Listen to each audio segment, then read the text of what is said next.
cudur guryo iyo magaalooyin badan faaruujiyay isla markaana dunida gilgilay sababayna dhimashada malaayiin qofood oo xabaalaha ciriiriyeen wuxuu kasbaday magacyo badan sida Black Death, Pestilence, Great Plague iyo Black Plague. waa cudur la kala qaado oo ku dhaca xayawaanka iyo dadkaba waxaana keentay bakteeriyada loo yaqaano Yersinia pestis oo loogu magac daray dhakhtarkii Faransiiska ahaa ee Alexander Yersin.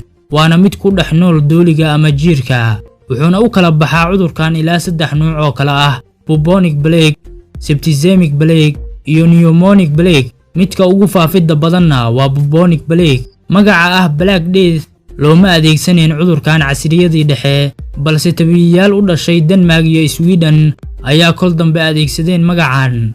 waa la isku khilaafsan yahay halka uu cudurkan sida dhabta ah uga soo bilowday waxaana jiraan xogo ku saabsan oo kala fog. taariikhyahanada qaar waxay qabaan inuu cudurkan ka dilaacay waqooyiga Hindiya halka kuwa kalena ayba qabaan inuu Afrika ka soo bilowday inkastoo tani tahay mid aan sal lahayn balse sida loo badan yahay waxay tahay inuu cudurkan ka soo bilowday bartamaha Aasiya ama bariga Aasiya kadibna uu soo maray wadooyinkii ganacsi ee waagaas ilaa uu soo gaaray jasiirad lamoodka Crimea ee dhacda xeebta waqooyi ee badda madow.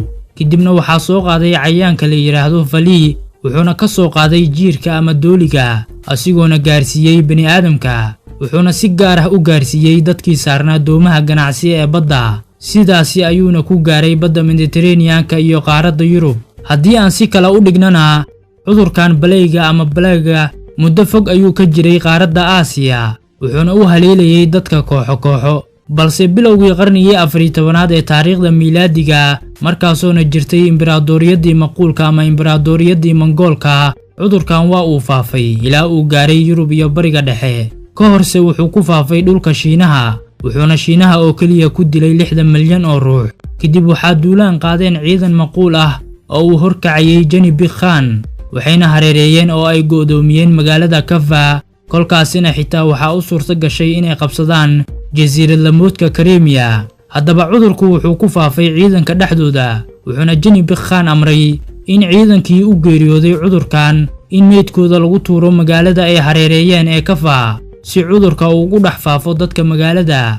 ganacsato Talyaani ah oo ka soo carartay magaalada la go'doomiyay ayaana gaareen jasiiradda Sicilia ee dalka Talyaaniga wuxuuna markaasi kadib cudurkan si daran ugu faafay koonfurta Yurub muddo 7 sano ah kadibna wuxuu wada gaaray guud ahaan qaaradda Yurub.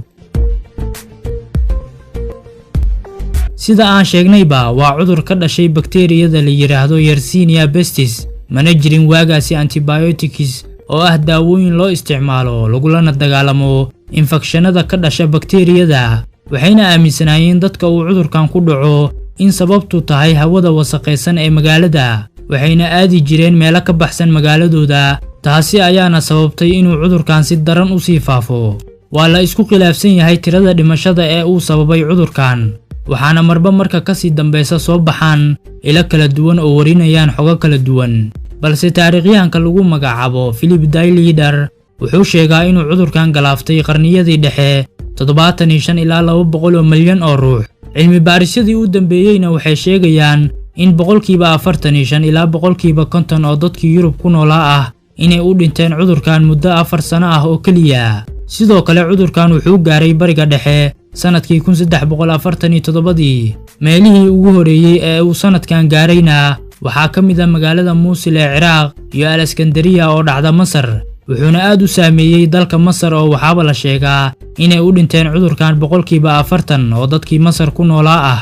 wuxuu qaawiyay magaalooyin waaweyn oo dhaca Yurub waxaana dadka dhinta loo sameeyay xabaal wadareedyo. maamuladii waagaasi jirayna ma aysan awoodin inay ka hortagaan ama xitaa yareeyaan saameyntiisa.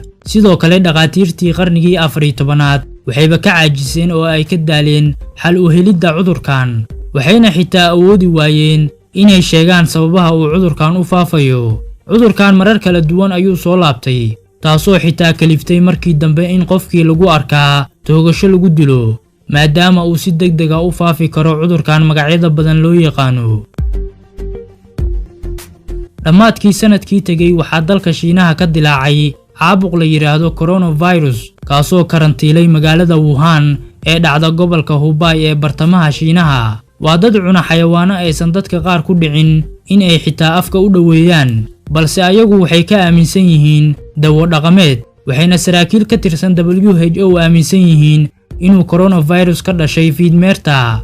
Black Death-ka aan ka sheekeynay waqti wuxuu ku soo aaday ay aqoontu yareed, xuduuduhuna isku furnaayeen, balse maanta coronavirus waxaa la isku dayayaa inuu xabsigiisa ahaado Wuhan, inkastoo uu durbaba gaaray dalal dhowr ah, uuna ka gudbay mid gobol oo wuxuu noqday mid caalami ah. Dadka qaba caabuqan ee la xaqiijiyeyna waxay kor u dhaafayaan 24,000 oo ruux, halka ay u geeriyoodeen dad gaaraya 493 qof. Balse waxaa la aaminsan yahay dowladda Shiinaha inay qarinayso khasaaraha dhabta ah ee caabuqan. Black Death wuxuu noqday dilaagii weynaa ee qarniyadii dhexe iyo mid ka mid ah cuduradii taariikhda beddelay. Haddaba ma laga yaabaa coronavirus oo asigana ka dilaacay bariga Aasiya inuu la mid noqdo Black Death?